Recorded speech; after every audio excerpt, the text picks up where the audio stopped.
Welcome to a new episode of Uncle Ricky's House. Look,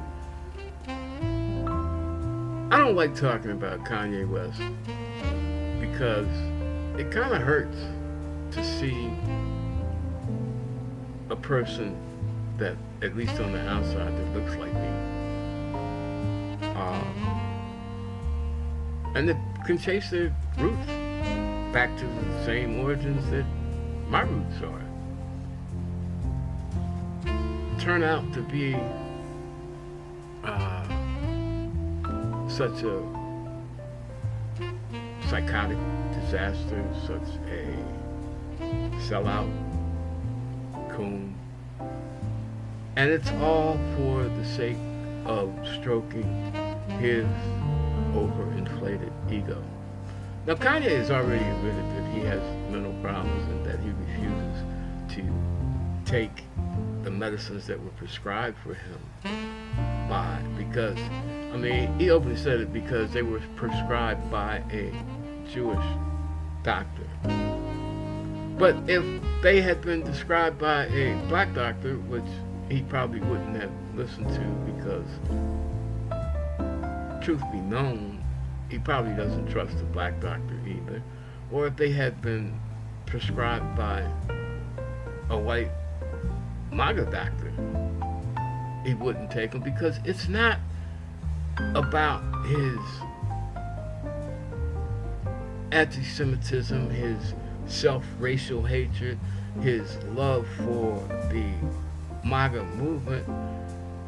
It's really about Kanye and his own fucked up beliefs.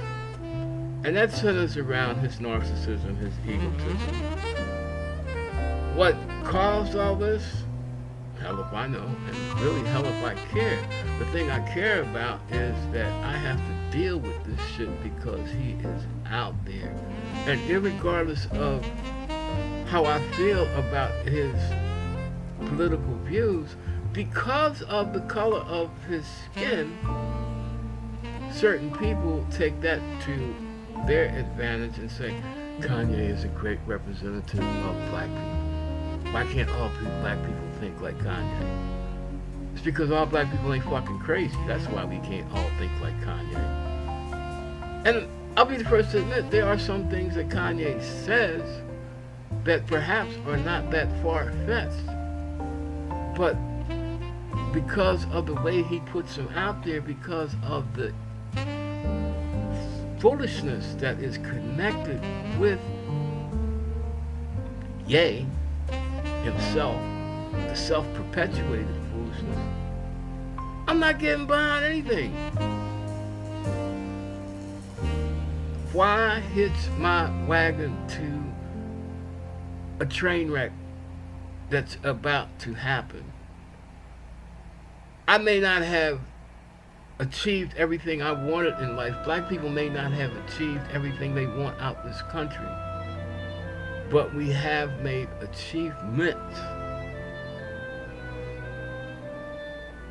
basically without going after or vilifying another race or religion, without trying to physically overthrow the government. There have been cases of black rebellion, perhaps even insurrection, but not on the scale. They have been, throughout history, they have been isolated incidents. One, because the United States government just wouldn't tolerate it. Even before the Civil War, before Lincoln came out with the Emancipation Proclamation, before the South said that they would rather bust up the United States to protect their right to continue to have slaves than try to work out equitable settlement for freeing slaves and getting them involved in American society in some kind of way, trying to make reparations for the cruelty that had been perpetuated upon a group of people more or less only because of the reason that they fell victim to slave trade, the politics behind slavery, the greed connected with slavery. Capitalism was the engine behind slavery. Racism and bigotry and all of that other shit, that was a taught behavior in order to take the sting out of chattel slavery, to give it legitimacy, to give it a purpose, and to make non-thinking or slow thinking or uncaring give white people to give them an excuse to accept the evils of slavery.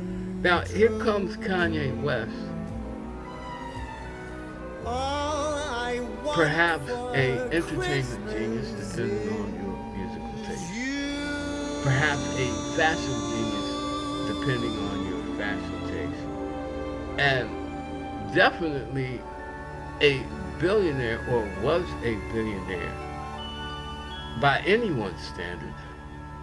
And now because he is out on this drug-free, free-thinking, self-induced tangent, because he's the one that's refusing to take his meds, he's the one that's refusing professional consultation, because quote unquote, according to him, it's all going to end up in the hands of a Jewish doctor, when in reality we know that it wouldn't matter whether it was a Jewish doctor, a black doctor, a white doctor, Native American doctor, an Indian doctor, an Eastern Indian doctor, Chinese doctor. It wouldn't matter who the fuck it was. If they said, Kanye took this medicine, it's going to make you stable, he wouldn't take it, because Kanye, the disease, whatever it is, the disease, it has him in its grip, and it's going to stay in control either until physically, mentally, Kanye collapses and somebody can force feed him to save his life, or until it's too late and the disease consumes him. It's just like a drug addiction. Addicts only have, basically, if they don't free themselves of the drug or wake up to the fact that the drug is not life and life is something that does not need the drug, they only have two options: death and incarceration. I don't know what Kanye's options are, but I know that what makes him dangerous is that, just like his idol, who says that Kanye, or Ye, let me be legally correct, that Ye fucked him at that dinner by bringing Fuentes, that he had no idea who the fuck, and we know he's lying, that he had no idea who Fuentes was. Look, man, you're the former president of the United States. You got Secret Service. You live in Mar-a-Lago. Nobody comes through the gates of Mar-a-Lago without your permission. Even if he wasn't on the guest list, the approved guest list that the Secret Service had, somebody had to give the nod when Kanye said, called from the airport and said, hey, by the way, I'm bringing Nick Fuentes. He just couldn't say, I'm bringing a pal.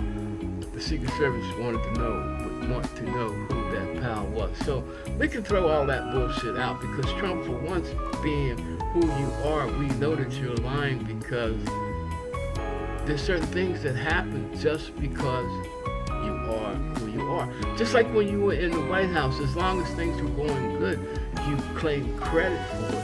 But as soon as something went bad, even if you were on TV 2 days before, involving yourself, taking credit for everything, all of a sudden you don't know anything about it, or you were given bad advice, or you don't know the advisor, or you don't know the person that said this.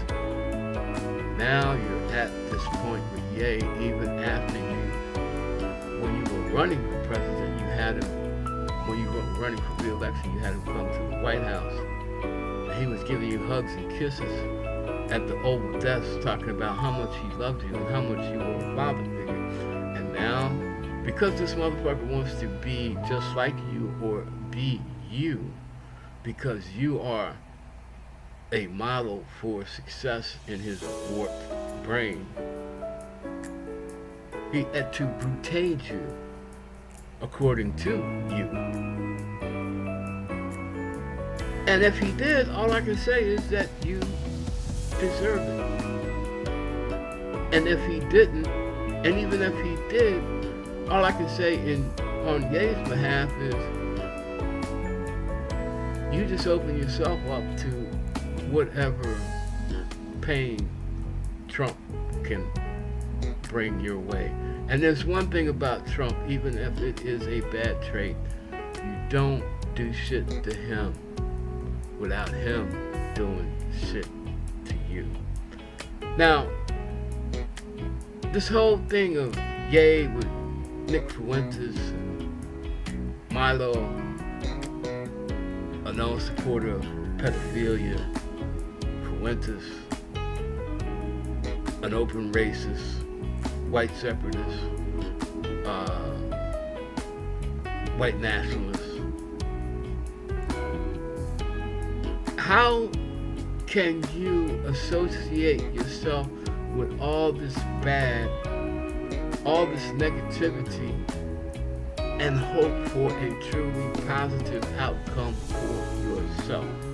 Now, you may look at what Trump did, because actually in 2016 there was no reason for Trump being elected president except the fact that he was good at getting inside of people's heads and convincing them that no matter what they believed in, whether Democratic or Republican, the people that had brought them this far weren't good enough to take them to where they needed to be. That Trump was the only one that could save them. This is what Ye is trying to imitate.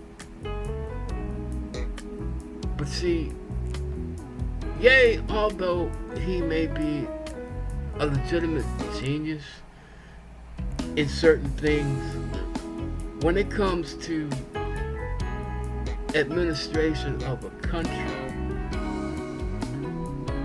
lyrics and Yeezy shoes are not what we're going to need. How is Ye going to deal with China? How is Ye going to deal with our allies? How is Ye going to deal with NATO? How is Ye going to deal with Putin? He's only going to deal with them if it's beneficial to Ye, and other than that, he's not going to give a fuck. Just like he doesn't really give a fuck about most people in America today. It's all about Ye. And with that, I'm going to say goodbye, God bless, peace out. See you next time at Uncle Ricky's house.